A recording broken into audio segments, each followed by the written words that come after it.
ఆడపిల్లల్ని కన్నటువంటి ప్రతి తల్లిదండ్రి ఇప్పుడు నేను చెప్పబోయేటువంటి ముఖ్య విషయాలను తెలుసుకొని తీరాలి.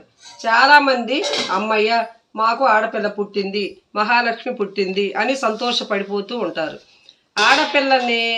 ఆడపిల్లలను కనగానే సరిపోదు. ఆడపిల్లని కన్నటువంటి ప్రతి తల్లిదండ్రి కూడా ఇప్పుడు చెప్పబోయేటువంటి విషయాలని తప్పకుండా తెలుసుకోండి. దేవుడు ఆడపిల్లల్ని ఎవరికి ఇస్తాడో తెలుసా? భగవంతుడు ఆడపిల్లల్ని అందరికీ ఇవ్వడు. ఆడపిల్లల్ని కని పెంచి పెద్ద చేసి పోషించి కన్యాదానం చేసేటువంటి అదృష్టాన్ని కొంతమందికి మాత్రమే భగవంతుడు ఇస్తాడు. ఆడపిల్లల్ని కొన్ని ఇళ్లల్లో మాత్రమే జన్మించేటట్టు ఆ పరమాత్ముడు చేస్తాడు. ఎందుకంటే ఆడపిల్లంటే సామాన్యం కాదు. సాక్షాత్తు మహాలక్ష్మీదేవి స్వరూపం. ఇంటికి దీపం ఇల్లాలు, సృష్టికి మూలం ఆడది అని మన పెద్దలు, మన ఋషులు, మన పురాణాల్లో చెప్తూ ఉన్నా కూడా ప్రపంచం ముందుకు దూసుకు వెళుతున్నా కూడా సైన్సు ఇంత అభివృద్ధి చెందింది. ఈ 2024వ సంవత్సరంలో మనం ఉన్నా కూడా చాలా వరకు పల్లెటూరుల్లో ఆడపిల్ల పుట్టిందని, ఆడపిల్ల పుడితే మైనస్ అని, మగపిల్లవాడు పుడితే ప్లస్ అని భావిస్తున్నారు పల్లెటూరుల్లో. ఎవరైనా సరే ఇద్దరు ఆడపిల్లల కంటే చాలు, పాపం వాడికి ఇద్దరు ఆడపిల్లలేరా అని జాలి చూపిస్తారు. మగపిల్లాన్ని కన్నారంటే చాలు, ఆహా వాడు ఎంత అదృష్టవంతుడో, ఎంత పుణ్యం చేశాడో, వాడికి ఇద్దరు మగపిల్లలు పుట్టారు అని తెగ పొగిడేస్తుంటారు. ఇంకొంతమంది పాపాత్ములు ఏం చేస్తారంటే, ఒకరో ఇద్దరు ఆడపిల్లలు పుట్టాక ఇంట్లో భార్యని వేధిస్తూ సూటిపోటి మాటలంటూ తిడుతూ, ఇద్దరు ఆడపిల్లల్నే కన్నావు, మా వంశం నిలబడదు, మాకు వంశోద్ధారకుడు కావాలి, మగపిల్లవాడిని కనటానికి నీకేమన్నా రోగమా అని తిట్టి కొట్టి సూటిపోటి మాటలతో హింసించి మళ్ళీ ఆమె గర్భవతి అయిన తర్వాత స్నానింగ్ చేయించి, మరీ గర్భంలో ఉన్నది ఆడపిల్లంటే మళ్ళీ అబాక్షన్ చేయించి ఆ పసికందును కడుపులోనే చిరిమేస్తున్నారు. పల్లెటూళ్ళల్లో ఇది చాలా వరకు ఇదే తంతు జరుగుతుంది. పట్టణాల్లో కూడా ఇలానే చేస్తున్నారు. అటువంటి పాపాత్ములకు ఎప్పటికైనా నరక బాధలు తప్పవు. ఎందుకంటే సృష్టికి మూలం ఆడది. అందుకే మన పురాణాల్లో కూడా దేవతలు కూడా స్త్రీలని గౌరవించారు. మీరే చూడండి, మనం ఏ దేవుడి పేరు చూసినా పార్వతీ పరమేశ్వరుడు. ముందు పార్వతీదేవి, ఆ తర్వాతే పరమేశ్వరుడు. లక్ష్మీ నారాయణులు అని పిలుస్తాం. కానీ నారాయణ లక్ష్మి అని పిలుస్తామా? ముందు లక్ష్మీదేవి, ఆ తర్వాతే నారాయణుడు. సరస్వతి బ్రహ్మదేవుడు అంటారు కానీ సీతారాములు అంటారు కానీ రాముడు సీత అని పిలవరు. రాధాకృష్ణ అంటారు కానీ కృష్ణ రాధా అని పిలవరు. భార్యాభర్త, ఆలు మగలో ఇలా చెప్పుకుంటూ పోతే ప్రతి పదములో స్త్రీలకే మొదటి స్థానం అని మన పురాణాల ప్రకారం పెద్దలు ఈనాడు అందించారు. ఈ రోజుల్లో ఇంగ్లీష్ మాట్లాడే వాళ్ళు కూడా మీటింగుల్లో లేడీస్ అండ్ జెంటిల్మ్యాన్ అంటారు. పెళ్లి పత్రికలో కూడా మొదట స్త్రీల పేరు వేసి శ్రీమతి, శ్రీ అని తర్వాతే మగవాడి పేరు వేస్తారు. మన సనాతన ధర్మంలో స్త్రీలకు ఎంతో గౌరవం ఉంది. పరమేశ్వరుడైతే సైతం తన భార్య అయినటువంటి పార్వతీదేవిని శక్తి స్వరూపిణి అని తన అర్ధ శరీరాన్నిచ్చి గౌరవించాడు. అర్ధనారీశ్వరుడు చిత్రపటం చూస్తే పార్వతీ అమ్మకు పరమేశ్వరుడు అర్ధ శరీరాన్నే ఇచ్చాడు. గంగాదేవిని ఏకంగా తల మీదే పెట్టుకుని గౌరవించాడు. మహావిష్ణువు లక్ష్మీదేవిని హృదయంలో పెట్టుకున్నాడు. వెంకటేశ్వర స్వామి ఫోటో చూస్తే శ్రీదేవి, భూదేవి ఆయన హృదయంలో కొలువు తీరి ఉంటారు. బ్రహ్మదేవుడు సరస్వతీదేవిని తన నాలుక మీద పెట్టుకొని గౌరవించాడు. చూడండి, శక్తులు కూడా భార్యలకే అప్పగించారు. ఇప్పుడు చదువు గురించి సరస్వతీదేవికి అప్పగించాడు. చదువు కావాలంటే ఒక స్త్రీనే మనం పూజించాలి, ప్రార్థన చెయ్యాలి. అదేవిధంగా ఐశ్వర్యం కావాలన్నా, ఆస్తిపాస్తులు కావాలన్నా, బంగారం కావాలన్నా మనం ఒక స్త్రీనే ఆశ్రయించాలి, లక్ష్మీదేవిని. అదేవిధంగా శక్తి కావాలన్నా సకల దేవతలకు శక్తిని ప్రసాదించే ఆ ఆది పరాశక్తి స్వరూపిణి అయిన పార్వతీదేవి అమ్మవారినే మనం పూజించాలి. దేవతలు కూడా సర్వశక్తులకు స్త్రీనే అధిపతిగా చేశారు. కాబట్టి ఎంతో పుణ్యం చేస్తే తప్ప అలా పుణ్యం చేసిన తల్లిదండ్రులకు మాత్రమే ఆ భగవంతుడు ఆడపిల్లల్ని ప్రసాదిస్తాడు. ఎంతో అదృష్టం చేసుకున్నటువంటి వాళ్లకు మాత్రమే ఆడపిల్లలు జన్మిస్తారు. చాలామంది అంటారు అబద్ధాలు చెబితే ఆడపిల్లలు పుడతారు అని. ఇది తప్పు. పుణ్యాలు చేసిన వాళ్ళకి, అదృష్టవంతులకి మాత్రమే ఆడపిల్లలు జన్మిస్తారు. చూడండి, ఈ జన్మలో మనం స్త్రీలని అవమానించిన, స్త్రీలను దుర్భాషలాడిన, స్త్రీల కంట్లో నీళ్లు తెప్పించిన, స్త్రీలకు ఋతుక్రమంలో అంటే నెలసరి సమయంలో తాకవద్దు, దూరంగా ఉండు అని వాళ్ళని దుర్భాషలాడిన, చిన్న చూపు చూసిన, ఒక్కొక్కరు చిన్న చూపు చూసి అంటొద్దు ముట్టొద్దు అంటారు, చూసిన అసహించుకున్న అటువంటి పాపాత్ములకు వచ్చే జన్మలో ఆడపిల్లలు ఎంత కావాలని కోరుకున్నా కూడా వాళ్లకు జన్మించరు. మనం పూర్వజన్మలో స్త్రీల కంట్లో నీళ్లు తెప్పించిన, స్త్రీలను ఏడ్పించిన, వాళ్ళను తక్కువ చేసి మాట్లాడిన, చిన్న చూపు చూసిన ఏ జన్మలో ఆడనైనా ఆడపిల్లని కనే అదృష్టాన్ని భగవంతుడు వాళ్ళకి ఇవ్వడు. దేవతలు కూడా ఆడపిల్లల్ని కన్నారు. పార్వతీ పరమేశ్వరులకు విఘ్నేశ్వరుడు, సుబ్రహ్మణ్య స్వామి, అయ్యప్ప స్వామి ఉన్నారు, వీరభద్రస్వామి ఉన్నారు అని మనకు తెలుసు. కానీ పార్వతీ పరమేశ్వరులకు ఒక కుమార్తె ఉంది. ఆవిడే మానసాదేవి. నాగదేవతలకు అధినాయకురాలైన మానసాదేవి. లక్ష్మీనారాయణులకు కూడా ఒక కుమార్తె ఉంది. ఆవిడే ఒల్లీదేవి. సుబ్రహ్మణ్యేశ్వరుడికి భార్య అయినటువంటి ఒల్లీదేవి మహావిష్ణువుకు కూతురు. సరస్వతీదేవి బ్రహ్మదేవుడికి కూడా అహల్యాదేవి అయిన ఒక కూతురు ఉంది. దేవేంద్రుడికి దేవసేన అయిన కూతురు జయంతి అనే కూతురు కూడా ఉంది. దేవేంద్రుడికి జయంతుడు అనే కొడుకున్నాడని తెలుసు. జయంతి కూతురు కూడా ఉంది. మహాభారతంలో విషయానికి వస్తే ధృతరాష్ట్ర మహారాజుకి అయిన గాంధారీదేవి వ్యాస మహర్షికి భక్తి శ్రద్ధలతో పూజించి వ్యాస మహర్షిని పాదసేవ చేసి ఆయనను ప్రార్థిస్తుంది. అప్పుడు వేదవ్యాసుడు, అమ్మా నీకు 100 మంది కొడుకులను ప్రసాదిస్తున్నాను, వరదానంగా అంటే నా కుమారుడికి నాకు 100 మంది కొడుకులున్నా సరే ఒక్క ఆడపిల్ల కావాలని అంటుంది. ఆ దేవుణ్ణి మళ్ళీ అడిగిద్ది, నీకు 100 మంది కొడుకులను ప్రసాదిస్తున్నాను అని అంటాడు. అన్నా కూడా మళ్ళీ ఆడపిల్ల కావాలని అడిగిద్ది.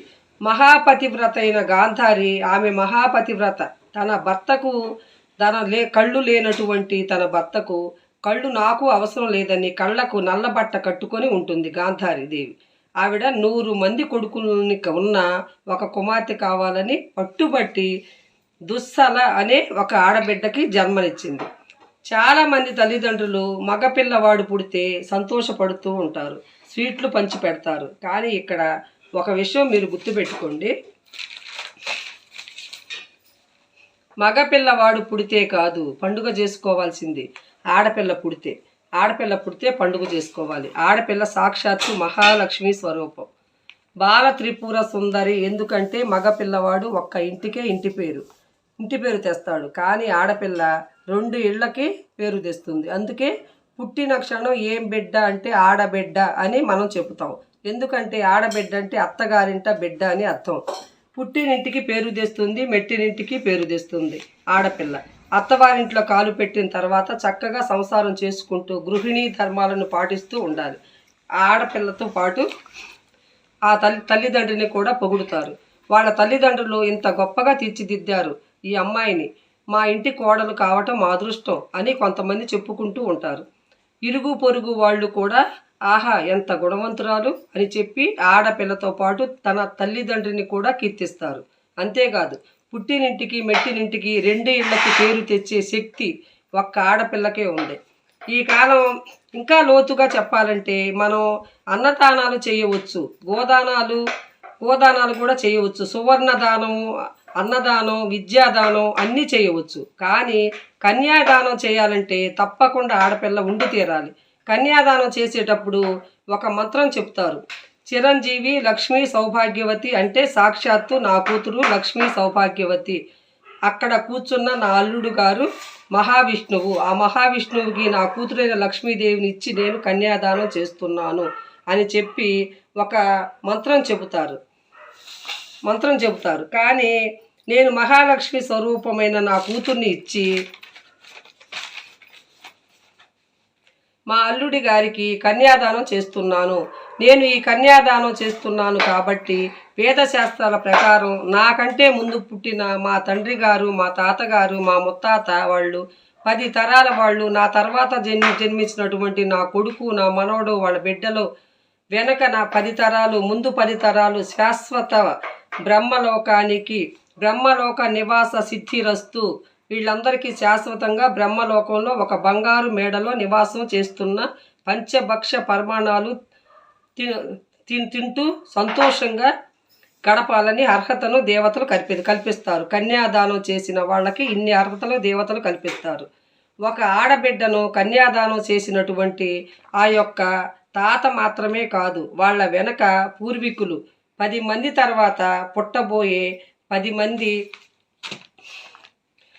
మందికి కూడా బ్రహ్మలోక నివాసం కలుగుతుంది. అంతేకాదు, భూలోకం నుంచి సూర్యలోకం వరకు నల్ల నువ్వులు పేర్చుకుంటూ పోతే ఎన్నైతే పడతాయో అన్ని వేల సంవత్సరాలు కన్యాదానం చేసినటువంటి తల్లిదండ్రులు శాశ్వతంగా వైకుంఠంలో ఉంటారని మనకు శాస్త్రాల్లో పెద్దలు ఏనాడో చెప్పారు. ఇక్కడ మనం గుర్తుపెట్టుకోవాల్సింది అతి ముఖ్యమైనది ఏంటంటే, కౌసల్యాదేవి ఆ స్త్రీ లేకపోతే శ్రీరామచంద్రుడు భూమి మీదకి ఎలా వచ్చేవాడు, దేవకీదేవి అనే ఒక స్త్రీ లేకపోతే శ్రీకృష్ణ పరమాత్ముడు ఎలా అవతరించేవాడు, అంజనాదేవి అనే ఒక ఆడది లేకపోతే ఆంజనేయ స్వామి భూమి మీదకి ఎలా అవతరించేవాడు. స్త్రీ మాత్రమే సృష్టికి మూలం. ఒక బిడ్డకు జన్మనిస్తుంది.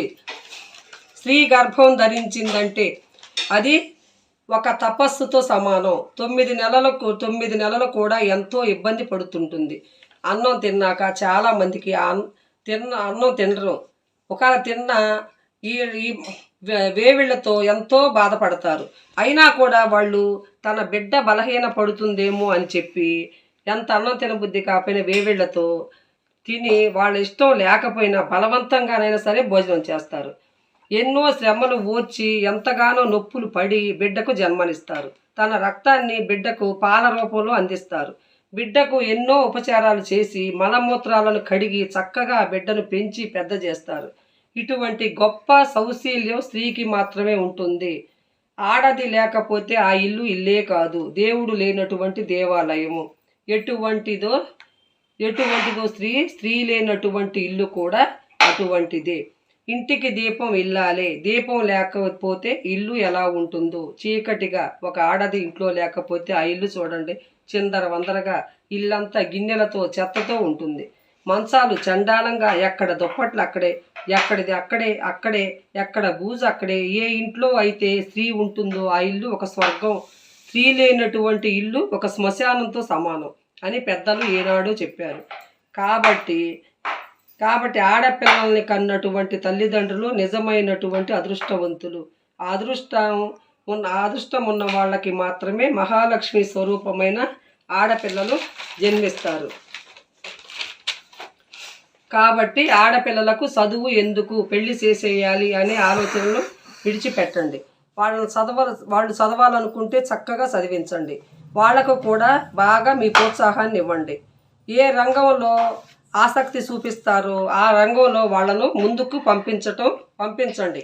వాళ్ళ వెనక ఉండి మీరు నడిపించండి.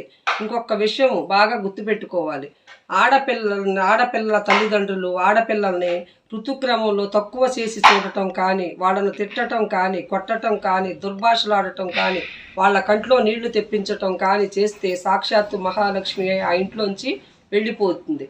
ఆడపిల్ల సాక్షాత్తు లక్ష్మీ స్వరూపం. అందుకే పెళ్లి పత్రికల్లో చీ-లా-సౌ అని రాస్తాం. అంటే చిరంజీవి, లక్ష్మి, సౌభాగ్యవతి అని అర్థం. కాబట్టి ప్రతి ఆడపిల్ల కూడా లక్ష్మీ స్వరూపం. వాళ్ళను చక్కగా పెంచి పెద్ద చేయండి. ఆడపిల్లల్ని కన్నటువంటి వాళ్ళు ఎప్పుడూ బాధపడాల్సిన అవసరం లేదు. మాకు ఆడపిల్ల పుట్టిందని గర్వంగా చెప్పుకోండి. ఎవరైనా సానుభూతి చూపిస్తూ, జాలి చూపిస్తూ, అయ్యో మీకు 2 ఆడపిల్లలేనా అని ఎవరైనా అంటే ఈ వీడియోని చూపించి చెంప మీద కొట్టినట్టుగా సమాధానం చెప్పండి. ఆడపిల్లని కన్నటువంటి వాళ్ళే నిజమైనటువంటి అదృష్టవంతులు. స్త్రీ లేకపోతే సృష్టి లేదు. మీ అందరికీ నేను ఈ వీడియోలో చెప్పినట్టు అర్థమైంది అనుకుంటున్నాను. నేనేమేం చెప్పాను ఇవన్నీ విని మీకు అర్థమైనది అనుకుంటున్నాను. వీడియో నచ్చితే సబ్స్క్రైబ్ చేసి లైక్ కొట్టండి. ఆడపిల్లలు పుట్టారని బాధపడే వాళ్ళందరికీ ఏడన్నా ఒక తప్పులు పోతే కొద్దిగా మన్నించండి, అర్థం చేసుకొని. ఎక్కడ మీ ఆడపిల్లలు పుట్టారని చెప్పి ఒక్కొక్కరు కంగారు పడుతూ ఉంటారు కదా. దయచేసి పలానా వీడియో అని చెప్పి వీడియోని వాళ్ళకి షేర్ చేయండి, వాళ్ళకి అర్థమైద్ది. ఆడపిల్ల పుట్టారు అని బాధపడే వాళ్ళకే ఈ వీడియోని షేర్ చేయండి. బాయ్.